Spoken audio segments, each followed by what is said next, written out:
যে 11তম অধ্যায়ে কিছু জ্যামিতিক আকৃতি আছে, সেগুলো আমরা কি করতে হবে, ক্ষেত্রফল বের করতে হবে। এই কারণে তোমাদেরকে আমরা আয়তের যে ক্ষেত্রফল কিভাবে বের করতে হয় সেটা একটা সূত্র তোমাদেরকে কি লিখে দিয়েছিলাম না গতকালকে, যে আয়তর ক্ষেত্রফল সমান দৈর্ঘ্য গুণ কি প্রস্থ। কিন্তু দেখো এখানে একটা মনে করে জ্যামিতিক আকৃতি আছে, এটা কিন্তু কি না আয়তের কিছু অংশ আয়তের মতো, আবার কিছু অংশ কি এলের মতো, নাকি এলের মতো না, এলের মতো এই আকৃতিটাকে আমরা কিভাবে এর ক্ষেত্রফলটা নির্ণয় করবো। তাহলে এখানে দেখো এই যে দৈর্ঘ্য, এই দৈর্ঘ্য দেওয়া আছে 6 মিটার, এই যে এই পাঁচটা প্রস্থের এটা দেওয়া আছে কত 5 মিটার, আবার এখানে কিছু অংশে দেওয়া আছে 2.5 মিটার, আবার এখানে কিছু অংশে দেওয়া আছে 3 মিটার, এখানে কিছু অংশে দেওয়া আছে 3.5 মিটার, আবার এখানে কিছু অংশে দেওয়া আছে 2 মিটার। এখন এটাকে আমরা কি করতে হবে, ক্ষেত্রফল নির্ণয় করব। এটা আমরা কি করব, ক্ষেত্রফল নির্ণয়। এর জন্য আমরা প্রথমে কি করতে পারি, দেখো নিয়মটা একেবারে সহজ। আমরা প্রথমে এই যে এখান থেকে এই পর্যন্ত যদি আমরা জয়েন করে দিই, দেখো খেয়াল করো, তাহলে এই অংশটা আলাদা হয়ে গেল।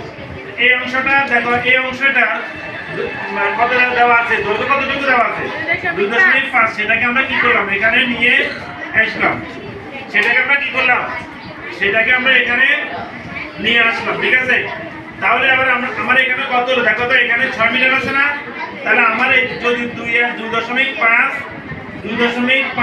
এবং 3.5 এটাকে যদি আমি যোগ করি তাহলে আমার কত হয়, 6 মিটার হয় কিনা দেখো তো, 6 মিটার হয়। তাহলে এই 6 মিটার, আর আমার এখানে এই যে প্রস্থ, এই প্রস্থটা আছে কত মিটার, 2 মিটার।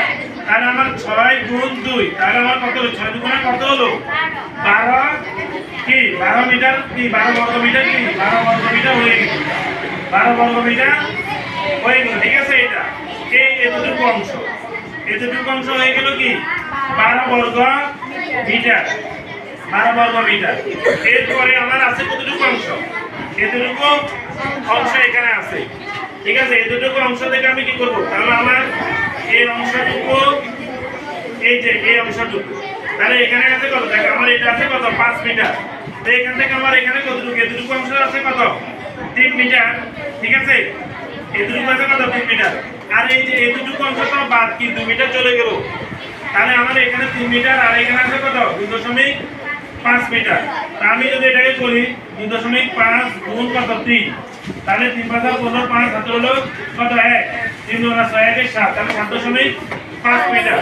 তাহলে আমার এটা হলো কত, তাহলে এত গুণ কত, তাহলে 7.5 বর্গ মিটার। এটাকে আমরা যদি যোগ করি দেখো 12.00 আর 7.5 যোগ করলে কত হয় দেখো, তাহলে 19.50। তাহলে আমার এই পুরো ক্ষেত্রফলটা হলো কত 19.50 বর্গ মিটার, 19.50 বর্গ মিটার। বুঝছো কিনা তোমরা এটা বলো, হ্যাঁ ঠিক আছে, ধন্যবাদ।